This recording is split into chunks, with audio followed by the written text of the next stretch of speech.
friend's garage. In my last video, we got this 3050 running. We went out and cut the grass. Unfortunately, I was out there and the thing died on me.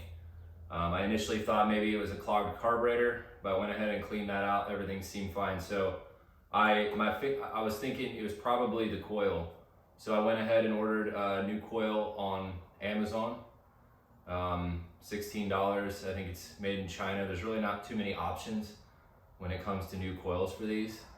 So I figured I'd go ahead and give it a shot. And in this video, I'm gonna go ahead and do a detailed explanation on how to change out the coil. All right, so shortly after making the first video on the Will It Run, the engine failed on me. It started to kind of miss and run rough, and then it died. So I don't think it's a fuel issue.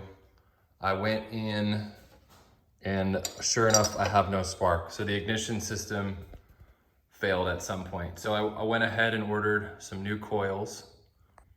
And what we're gonna do is we're gonna take this apart and I'll show you how to put a new coil in this lawn boy. Okay, so I went ahead and bought 4 new coils off of Amazon. They're fairly cheap, $16. So I feel like I'm going to get a good one out of this lot of coils. So let's go ahead and crimp this spark plug connector onto the wire.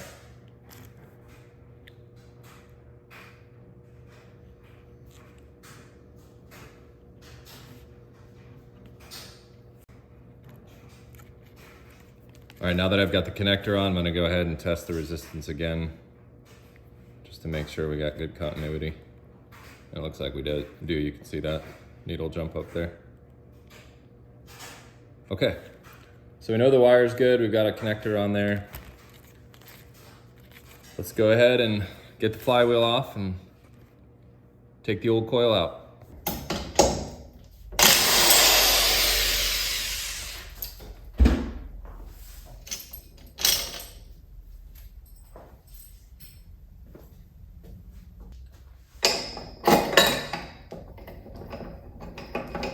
You'll need a flywheel puller to get the flywheel off, especially if the engine hasn't been taken apart often. I've had this apart a few times, so it's only going to take a hand crank to kind of lift it off.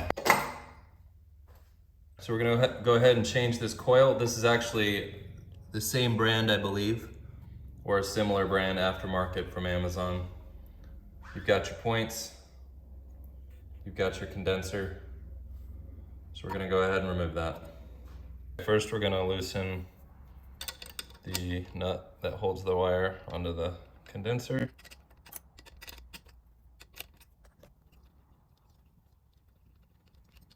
Set that aside.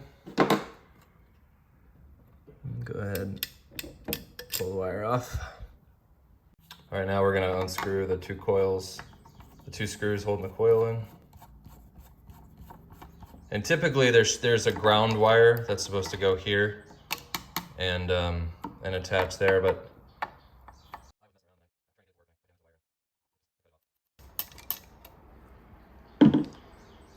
I'll show you on the new coil here in a second what that's supposed to look like. So as we lift this out, it should just disconnect from the spark plug wire right here. And here is our replacement coil.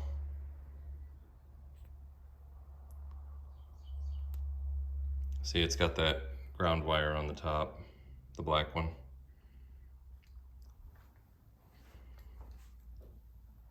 Go ahead and pull our spark plug wire out. Okay, while I'm in here, I'm gonna go ahead and gap the points. I read 0.02, so that would be the lowest point on this feeler gauge.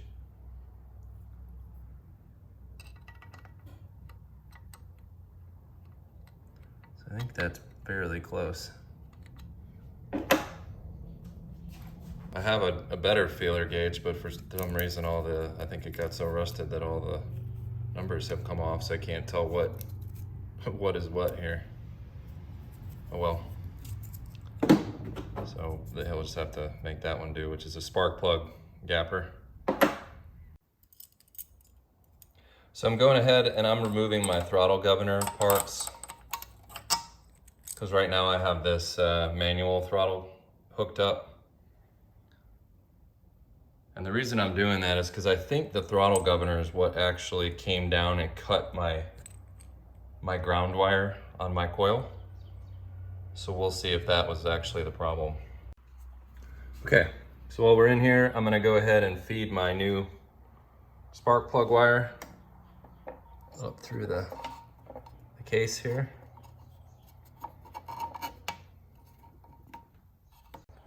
All right, it'll be hard to do this with two hands, but I'm gonna plug the spark plug wire end into here and then go ahead and drop the new coil in.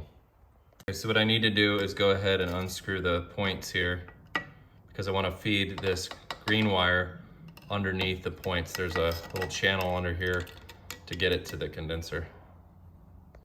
All right, got the green wire fed under the points. We're gonna go ahead and reconnect it to the condenser. Okay, gonna put the screws into the coil screws in.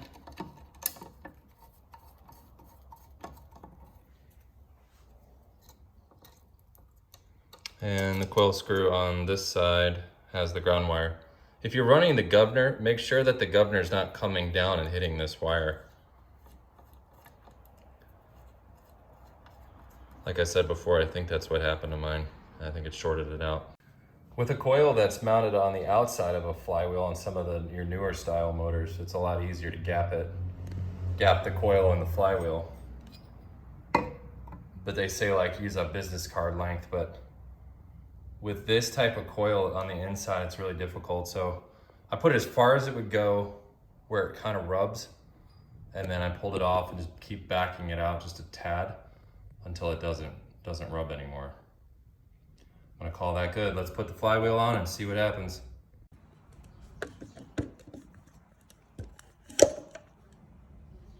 All right.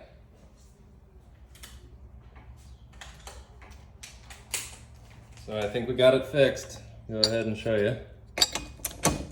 There we go. We got spark.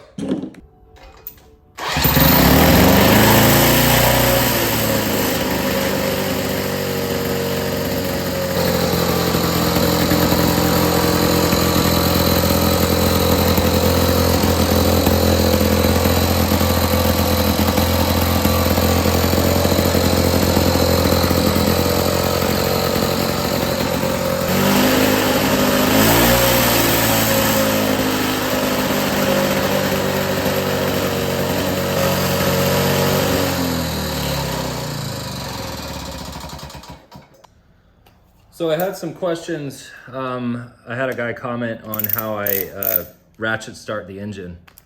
I will show you.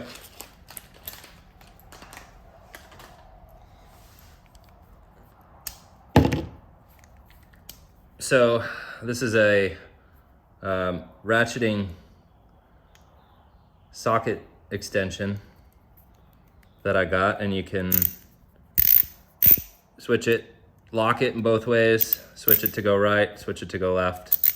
So this makes it nice when you're starting the engine, because when the drill turns the engine, but as soon as the engine starts, it will ratchet